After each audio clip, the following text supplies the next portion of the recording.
Hello everybody and welcome to another Game News Roundup. As always, this is being live streamed on Twitch. Twitch.tv/TrunksWD if you want to catch this stuff live. I also play random games on Twitch. Tonight I'm actually finishing up Vampire Survivors and I want to get through the rest of High on Life. And then God of War 2018 and SpiderMan Remastered also on my list to do. As well as Starfield, whenever that does come out. Hopefully, I'm going to guess maybe May or June or July, summer, maybe. Find out soonish. I don't know. But anyways, we got a little bit of gaming news to go over. And the biggest thing, which dropped not that long ago, at least came out, Microsoft subpoenas PlayStation specifically as a way to look up to build its defense against FTC's lawsuit trying to block Microsoft's acquisition of Activision Blizzard. Yeah, we're going there again. Who'd have thunk, right? We've never not done that. Yeah, I think we've always talked about Activision Blizzard acquisition almost every time we do this. Hopefully at some point it'll either be approved or not approved and blocked completely, and that'll be it. We'll be done talking about it. Maybe. I have no idea where this is going. I don't. At this point, I toss a coin. I'm giving a 50-50 odds of it passing or not passing at this point. I really have no idea. Earlier on, I would have said, yeah, I probably would have given like an 80% chance of passing. But lately, yeah, more like 50-50. But anyways, yeah, Microsoft has served a subpoena to Sony Interactive Entertainment, the official name for PlayStation, as it works to build its defense. Wow. I know how to type. As it builds defense against the Federal Trade Commission FTC lawsuit, according to a court filing which was also reported by Video Games Chronicle. The court filing says Microsoft wants Sony to report on details on its PlayStation game production pipeline. Microsoft believes this information is relevant to the case, as it might include confidential details that Sony would otherwise not want to share with rivals.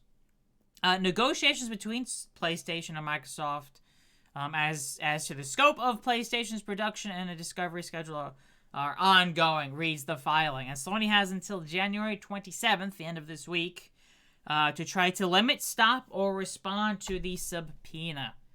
Again, FTC in December sued to block Microsoft's Activision Blizzard acquisition. Now, what is this subpoena looking for specifically? We don't know for sure. It's probably Microsoft wants information to show that yes, PlayStation is way ahead, the market leader in the video game console business of, Microsoft, Nintendo, and Sony.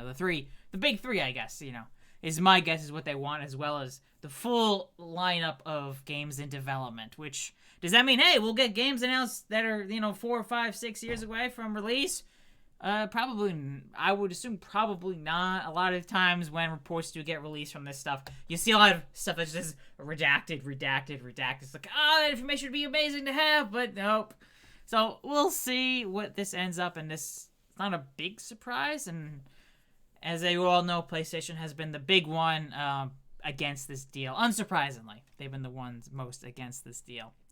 So yeah, Microsoft has subpoenaed PlayStation again as more information comes out. I'll be reporting on it, so keep an eye on VGChartz for the latest information on this deal and any other gaming news. Some big news. The Last of Us TV series has broken records. The first episode had 4.7 million viewers and has climbed to 18 million viewers total in its first week. And the second episode actually saw an increase in viewers over its debut episode, which usually a lot of times people be like, oh, I'm curious, I'll watch the first episode, maybe they'll never go back. But this time, the second episode had 5.7 million viewers, up 22% or 1 million viewers compared to the launch night of the first episode. And again, the new episodes of The Last of Us TV series debut on Sundays at 9 p.m. Eastern and 9 p.m. Pacific on HBO and HBO Max, and the finale will premiere on March 12th. And if you are in the UK, I believe it is on Sky TV. I think. Sky Now, or whatever it's called.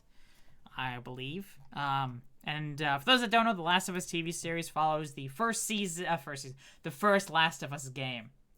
I do know there are some differences between it, but overall, it's following the overall story. I'm trying to be as close as possible with some minor tweaks and changes. Let's see. We also have PlayStation VR 2 launch window lineup.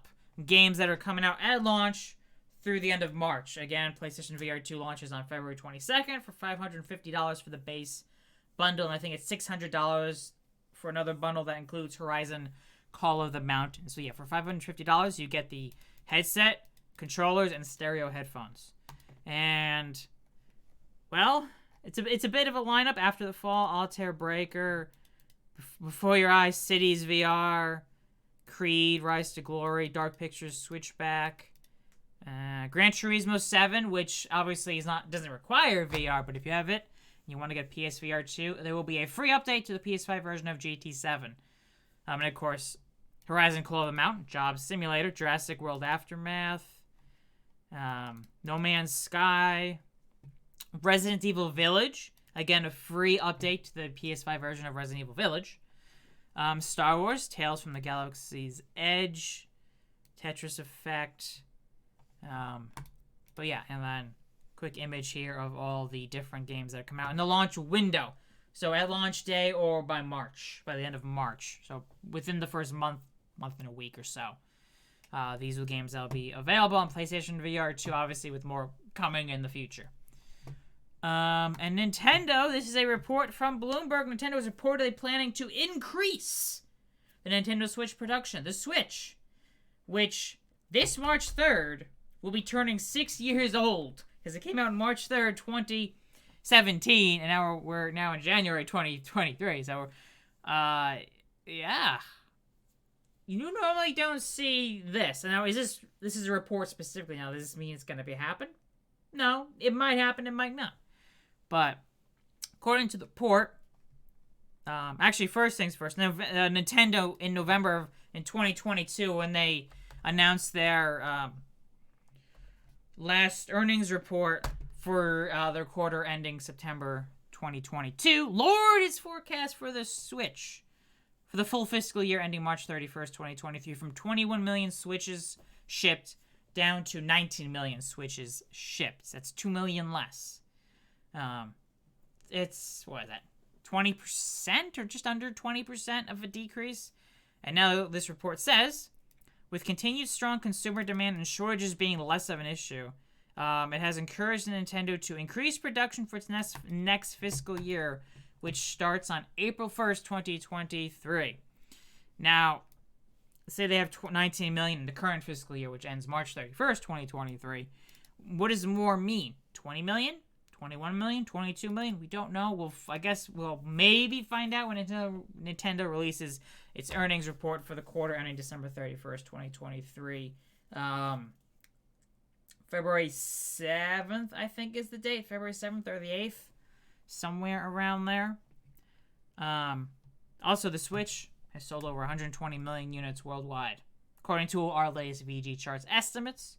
And it was the best-selling console in the US, Europe, and Japan in 2022, as well as December 2022.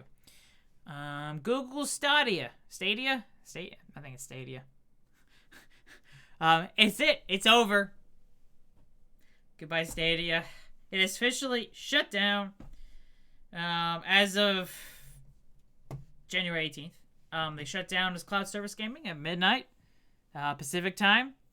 And the last tweet from them, which their Twitter account has now been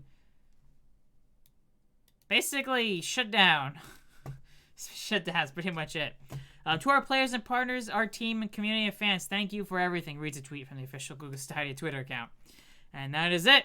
There's not much more to say. Just saying, that's it. Google Stadia is now down.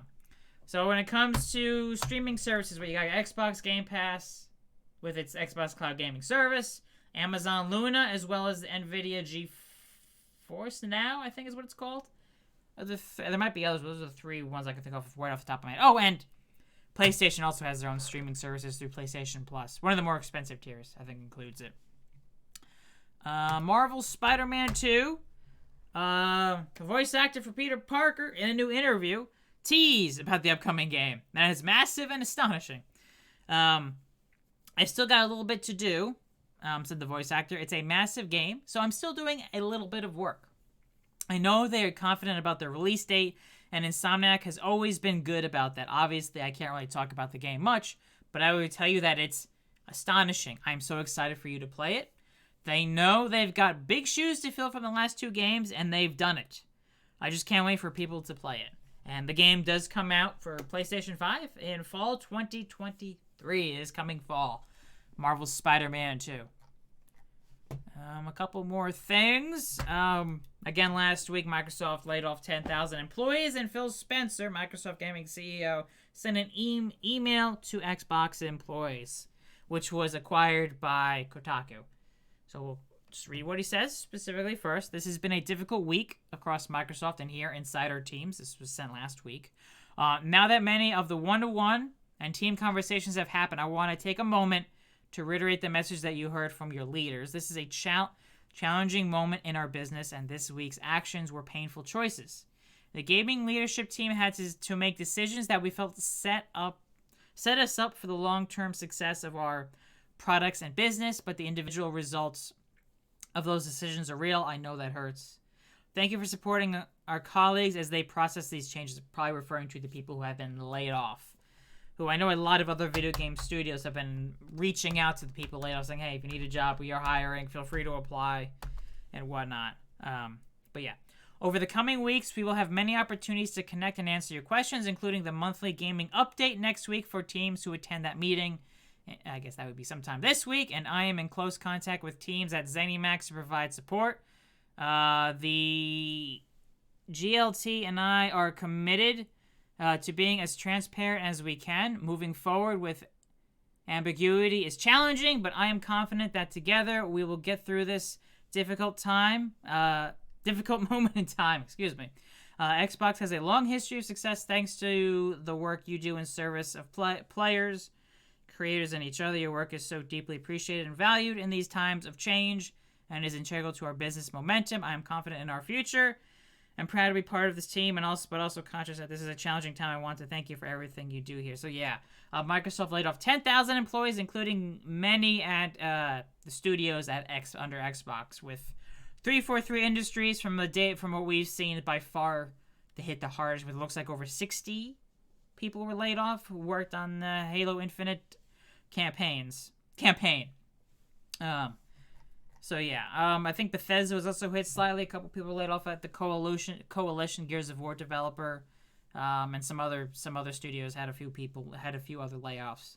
But yeah, 343 was hit the hardest. And speaking of 343, following all the rumors and stuff with so many layoffs, people thinking, oh, what's gonna go on with the studio? Did in a tweet specifically mention 343 Industries will continue to develop Halo now and in the future, including epic stories, multiplayer, and more of what makes Halo great. With relatively new studio head Pierre Hintz, who, if you don't know, Halo Master Chief Collection was a complete mess for a long time, right? He was the one who went in, got a team going, and fixed up the Master Chief Collection, so it was actually a good game. A good collection of most of the Halo games. Halo 1, 2, 3, 4, ODST, and Reach. It's basically missing, Halo 5 for the main games, as well as, like I said, Halo Wars 1 and 2, but I'm not sure you'd count those since those are RTS games. And also Joseph Staten, a Halo veteran and also the head of creative on Halo Infinite. He's leaving 343 Industries and to rejoin Xbox Game Studios. He used to work at Bungie, then became part of Xbox Game Studios Publishing, working on second-party deals under Xbox. And then in 2020, he was asked to be brought on to 343 to help write the ship for Halo Infinite. Now that is done, he's rejoining Xbox Game Studios Publishing.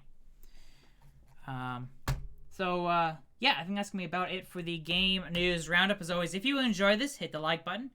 Be sure to subscribe, leave a comment. I'm trying to get to 10,000 subs, and I'm currently a little over 300 away from that goal. One of these days, I'll get there, hopefully. Fingers crossed. So anyways, thank you all so much for watching for this, shorter than usual Game News Roundup, but hope you all enjoyed. See you all next time.